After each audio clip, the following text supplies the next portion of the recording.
My name is Eric Francis Coppolino, your friendly neighborhood astrologer and investigative reporter, and this is my warm-up video to Pluto in a Strange Land. These are my video readings that will cover Pluto entering Aquarius, which means a thorough discussion of both Pluto and Aquarius as it affects every other sign. And then, of course, I will be making reference to the other really important sign changes that are happening nearly simultaneously, and those include a whole diversity of minor planets I'm not going to get into. There's just too many to name. By that I mean slow-moving outer planets. But of the ones that we know and talk about on a regular basis and even can see, Pluto's change into Aquarius is also joined by a sign change of Saturn, which entered Pisces yesterday, and then Mars, which will, after 7 months slogging through Gemini, break free and enter the sign Cancer on the 25th of March, a little bit later this month. Okay, so all of this is happening at once, and then when you have a lot of things happening at once, you get a lot of changes all at once, and also a lot of potential is unleashed all at once.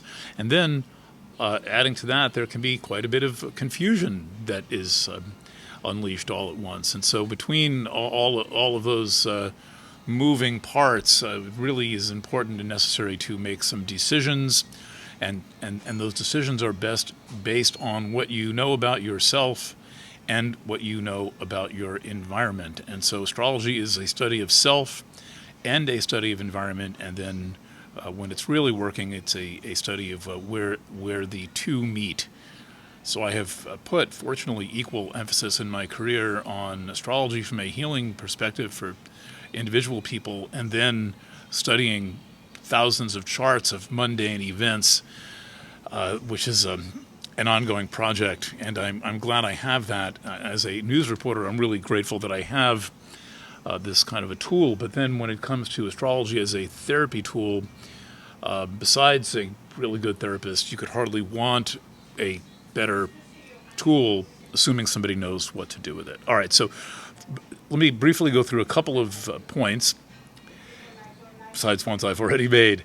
Pluto in a Strange Land is a 12-sign reading. It covers all 12 signs and rising signs. And we have finally figured out how to sell 2 signs for the price of 1. It's something I've wanted to do forever. It always has upset me a little bit when I can see people can only afford to get 1 sign, and they wait for until we're selling 1 sign, because you should have at least 2 signs.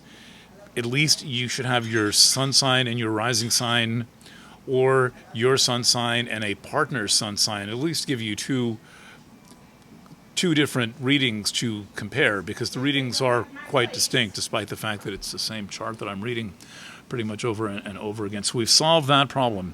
So everyone will have at least 2 signs. I'm really thrilled about this.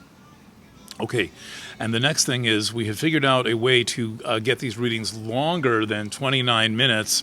Another thing that really annoyed me was what I would have to stop at 29 minutes, but now we've figured out how to overcome a particularly minor technical impediment. But the readings should be somewhere in the realm of 35 to 40 minutes, and sometimes I get on a roll and go longer, but I know that one of the things people like about these video readings is they are more compact, and my audio birthday readings tend to run a lot longer. All right, what else have I got here? Okay, so we know that. Now, let's talk about the nature of Pluto transits. The last time Pluto changed signs was in January or so of 2008, and what happened was basically the world as we know it kind of collapsed, particularly in corporate, government, and banking fraud of every conceivable kind. And one of the things I cautioned about in November of 2001, when Chiron entered Capricorn, right after the 9/11 incident, what I said and what I wrote was, Chiron in Capricorn is going to show us in just 4 years, everything that we will be living through with Pluto in Capricorn for about 15 years, unless we get a grip on it with Chiron in Capricorn, we're going to relive it again with Pluto in Capricorn. And what we got with Chiron in Capricorn was 9/11, the entire cover-up, the entire shit show, the absolutely terrible treatment of the first responders, many of whom are still sick, many, and worse yet, many of whom are gone. And then Enron, this company that was considered at one point like the seventh largest and most powerful corporation in the United States, dissolving into essentially a septic tank of complete top to bottom financial fraud, and taking many people's retirement accounts with it, and all kinds of problems. And then what we didn't address those issues. We didn't confront those issues. You were still considered some kind of a weirdo for questioning the 9/11 narrative, even well, it seems like any time up until yesterday. Now it's okay to question it, but certainly in that era, no one really was. Not too many people asking questions, and then the horrifying collapse of Enron, kind of a phony energy company connected with the Bush administration, Bush and Cheney, and so we got the warning that there was fraud up the yin-yang. Excuse me. And and then in 2008, the moment that Pluto entered Capricorn in 2008, there was a massive banking collapse that included the bailout of one of the largest insurance companies in the world, AIG, Bank of America. Many huge, too big to let fail banks were bailed out under a program called TARP. Many millionaires and billionaires were created by this government handout to the already rich. And then we lived through the following 15 years where there wasn't a day going by where there was not some massive issue around banking fraud, economic collapse, the use of banks and money to take people over, culminating with the biggest Pluto in Capricorn event of them all, which was the Saturn conjunct Pluto event of 1/12/20, which was the rollout of you-know-what, and all of the deception and scamming involving you-know-what. And a great many people are still fully invested in that and have not done very much to question, not raise their voices, and not engage their minds to question what exactly it is we've been living through for the past 3 years, and why there has been this non-stop, seemingly needless horror show going on. And so this is the power of Pluto and of Pluto transits. And we can see that they can even begin to have effects as soon as the day that the planet changes signs. And these effects can be far-reaching, they can be permanent, and they will affect almost every single person on the planet. Sorry about the noise. They're taking down chairs, and I'm working in one of my haunts, the Broadway Lights Diner in Kingston, New York. Okay, so he's got still about 8 chairs to put down. 8 chairs to put down there. Keep it down. All right, So Pluto transits can act quickly, even though Pluto takes a long time to go through the signs, and they can be very, very powerful and have tremendous influence over all of our lives and over all the institutions in our lives. Okay, so what we've lived through all those years essentially is the gutting of our institutions. And the gutting of our institutions has included the gutting of the family, the final coup de grace, stabbed into the concept of the family, for example, by having to need the reassurance of constitutional sheriffs on Thanksgiving 2020 that they wouldn't be arresting people for having their friends over for Thanksgiving dinner. By the time you need the government's permission, or you need the government to say it's going to stand down, when on a matter so trivial, private, and mundane as who you have over for Thanksgiving dinner, you know that something's wrong, but I can see that it's not very popular to admit it. Okay, so what has happened under Pluto and Capricorn is this degradation, demolition, often controlled demolition of many of society's most trusted institutions. And during that time, what has also happened is many of those things have reincarnated to the internet. And so what we watched, setting aside any notions of diagnostic testing and viruses, what we witnessed in the spring of 2020 was the borrowing a line from Ross Perot, which I'm fond of in this case, the great big sucking sound of everything being vacuumed onto the internet. Everything being vacuumed onto the internet very quickly, very thoroughly, and very painfully. Everything from nursery school to graduate seminars at Harvard University, everything from traveling to conferences suddenly was replaced by Zoom, to family meetings and seders and traditional holiday dinners, all being pushed onto the internet.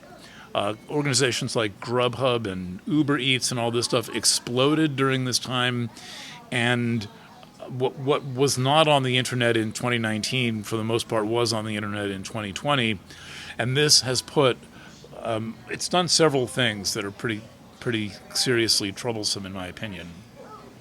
One of them is that it has put things that are just normal, routine business of life under central control. And where people can be excluded in the style of the TV series Black Mirror, spied on, excluded. Their entire lives can be subject to the review of powerful authorities. Really troubling. So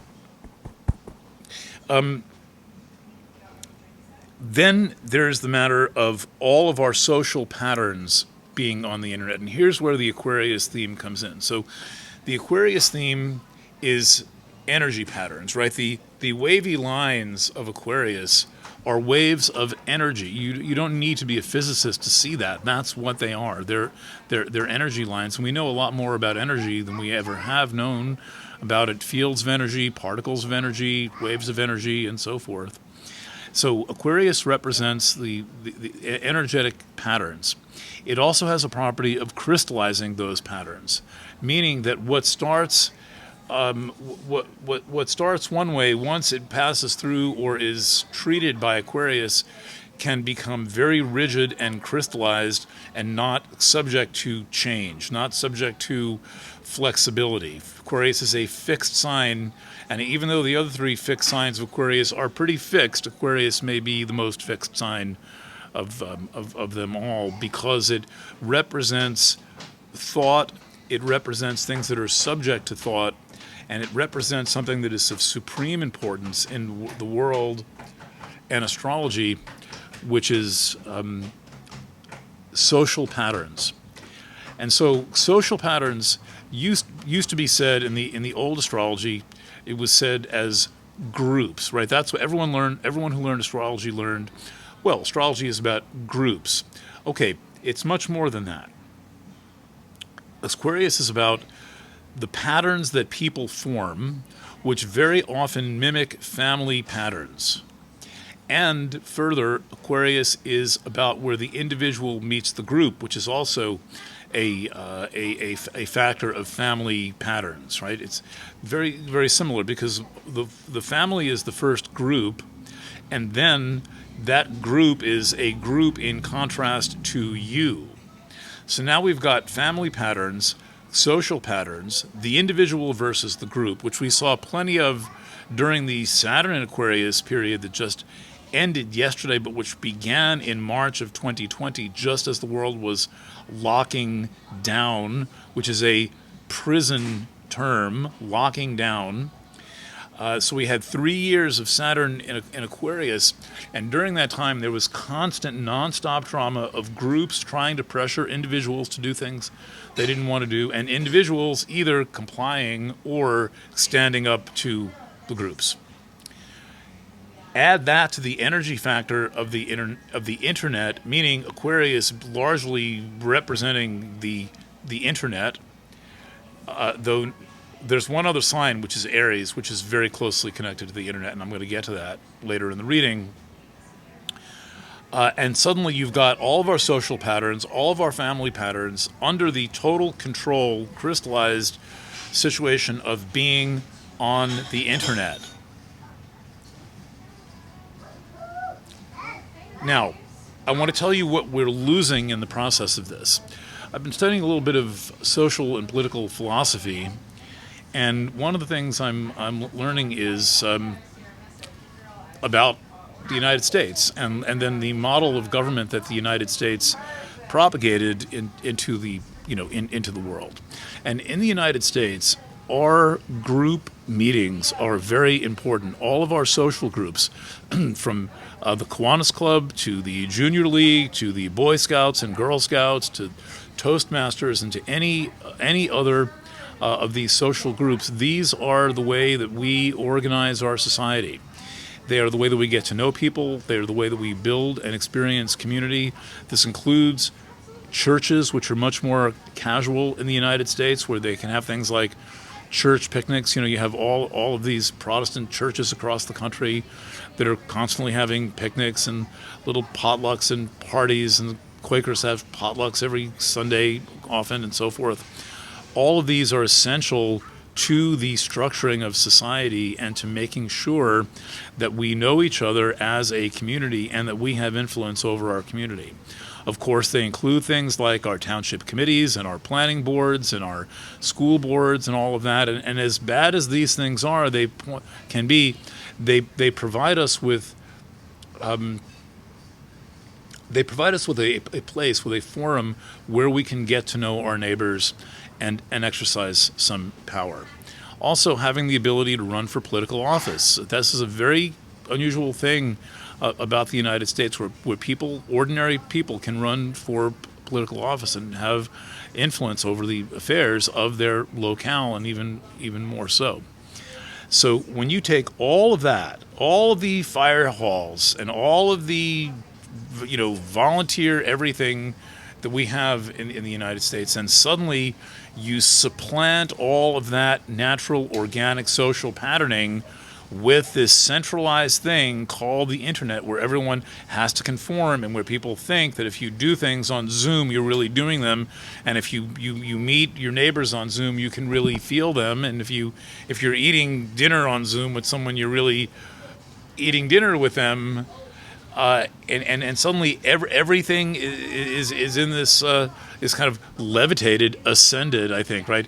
The ascension, we've all heard about the ascension. Well, yeah, damn straight. There was an ascension onto the internet, onto this low-level astral plane, disembodying people, tribalizing people, making people very subjected to all of the rules that this not only come from the social bullying that becomes very easy on the internet, and the dehumanization that becomes very easy on the internet, where it's easy as pie to treat somebody like they're dirt, or like they don't exist, or to say things you would not say, or to speak to people without your name, your identity, your address, your city, your state, your zip code, and your phone number being known.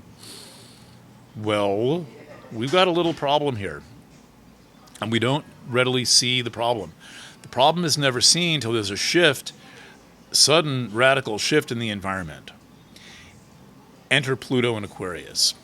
Pluto in Aquarius is going to send a jolt through this environment. It's going to send a jolt through the social patterns. It may send a jolt through the technological, or many, through the technological infrastructure. And it may have one other influence, one other effect. It may, well, two. One is, there are places where this will provoke a group initiation, where groups will begin to initiate and learn together rather than what we're accustomed to, which is individual people actualizing. With Pluto in Aquarius, we have the possibility of group actualization. This is a fairly new thing, and it is a fairly deeply necessary thing, because there's only so far we can get on our own. There's only so much we can do as individual people, but there's a lot more that we can do when we learn how to collaborate, cooperate, and take over that social patterning and learn how to cooperate with each other. And one of the things that the internet has really, hit hard is people's just ability to work together when together, because everything has been sucked up into this kind of, pseudo collaborative environment of the internet, where really, I mean, it is fun working with my team on the internet, but I much prefer the days when I could walk into the production room and there was a production team working on mechanicals, and we could, and I could invite somebody into my office, and where we could go out for pizza together after we finished a big magazine project. Not so much now. Now things have been reduced down to a kind of a utilitarian level of reality, a strictly pragmatic level of reality, where the pleasure of being human is slowly being stripped away. And one way to strip away humanity is to strip away the pleasure of being human. We need to regain that. So whatever these shifts that happen in this environment of Aquarius, of this group dynamics, energy dynamics, individual versus group overlay that is now going to be influenced by Pluto, is the relationship, third part, between the individual and the group. And this is crucial. As Alice Bailey says in esoteric astrology, a group is a group of individuals. The crowd at a football stadium is not a group. That is a mass. The crowd in a church is not usually a group. It is a mass. Now, I'm Quaker. In Quaker meeting, the meeting sits facing into each other, and any person can speak as the Holy Spirit moves them to speak. The meeting, in Quaker style, is a group. There is a group dynamic, and then any individual, when moved, can speak and enter their viewpoint into the group. I know of no other religion where that is actually not only welcome, but inherently the nature of the religious service. There's no sermon preached. There's no minister to preach. There's a ministry committee. So Quakerism is I think, in its ideal state, a healthy example of where individual and group dynamics meet. And of course, it's not perfect, and they tend to be very conservative and so forth. But it is a religion. But it's a religion where people can be individuals, where you are encouraged to be an individual. This is what we need to, let's say, use the energy of Pluto and Aquarius to do. Because there's going to be two things happening. The individuals are going to get stirred up, and the groups are going to get stirred up. And I think this is going to increase the kind of tension between individuals and groups in such a way that both are going to have to change. And the way that the individual might change is to become stronger and be willing to stand up to the group. Now, as Rick Tarnas said, when in his and I've republished this a few different places, probably findable, that the nature of Saturn Pluto eras, which we have lived through since a bit before January 1st, 2020, right? January 12th, 2020, when we had the kind of check my chronology. Check an article I wrote called Don't Look Back if you want the story of January 2020. We will link that wherever we posted this video. Don't look back. Well, I swear only about 500 people have read this article. It's one of the best articles I have ever written in my entire career. It is 22-page article that talks about exactly what happened in January of 2020. And that was all under the influence of Saturn conjunct Pluto. And that era lasts quite a bit after the contact and even a year before it. And what Rick Tarnas, the author of Cosmos and Psyche, said was that though this era can bring all kinds of contraction and fear and terrorist events and things like that, what it also does is it people can become very, very strong and rise to the occasion. They have their mettle tested, and they rise to the occasion and become very strong and initiated for leadership. And so we saw some of that in the Saturn-Pluto era that we have just lived through. During that whole time, because the event happened in very late Capricorn, Saturn itself was in Aquarius, where these dynamics were magnified and expanded over groups. And I know a lot of people who were excommunicated from their families and lost so-called friends for not wanting to cover their face with a toxic piece of plastic that now the government admits were useless, and some of us knew this from the first minute. Not allowing people into their homes because they refused to have their third or fourth injection of mystery heart attack medicine. If you took one of those shots, be thankful you're alive. Every day, be thankful that you're alive. The social pressures were enormous, and some people were transformed into those who chose to resist. I think there's a lot of people who are going to say, no, never, ever again. And here we are now on the dawn of entering Pluto in Aquarius. Pluto's going to make 3 ingresses into Aquarius.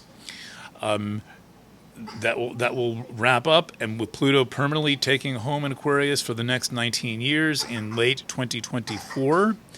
And so the Pluto entering Aquarius 3 times as opposed to the usual 2 is just a reminder of how long this Pluto in Aquarius influence is going to last. For many people listening, the remainder of their natural lives, 20 years is quite a long time, and this is the world we will be living in. But what we get to do with it is very much our own choice as individuals, and a lot depends on how we choose to collaborate and cooperate as groups and get the living fuck out of this every man for himself, I don't care about you, I care about me mentality that is being served free on street corners. Nothing you see in this world was built by anyone alone. No book was written by anyone alone, or you wouldn't be holding it in your hands. If it was written, okay, but then it took 10 more people, or 20 or 30 to get that book into your hands. No one can make toilet paper. So we rely on one another, and I suggest we make a kind of soulful, evolutionary, spiritual practice of doing so. All right, that is my warm-up Pluto and Aquarius rant. I'm now going to embark on doing 12 of these readings for signs and rising signs. I'll be including certain other planetary transits in Aries, in Pisces, and where else? I don't know. A few other places. A lot of signs are activated right now. All right. Thank you. Thank you to the Broadway Lights Diner here in Kingston, New York, where I'm working, and to Kate Ryzhenko, our video editor, who's going to pull all these videos together. Lanvi Wynn, who did a lot of the art, Pluto art that you see, and my entire production and editorial team at Planet Waves and Chiron Return. All right. Thanks for watching, and bye for now.